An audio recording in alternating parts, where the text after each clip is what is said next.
आपका अपना हानि राव। मेरी नज़्में पढ़ोगे ना, मेरी नज़्में पढ़ोगे ना। सुनो साईं, सुनो साईं, ये मुमकिन है कि तुमको ज़िंदगानी के किसी कमज़ोर लम्हे में कोई लम्हा सताएगा। वो मेरे साथ का लम्हा, उदासी को तुम उसी पल में ना तारीख खुद पे कर लेना।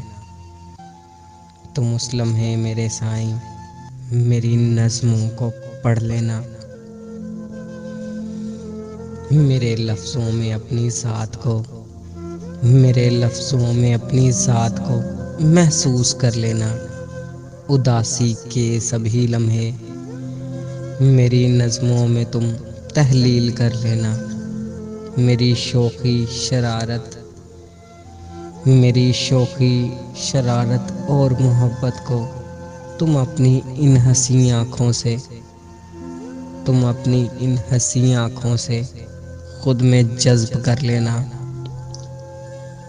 मेरे साईं, मेरे साईं, मेरी नज़्में पढ़ोगे ना।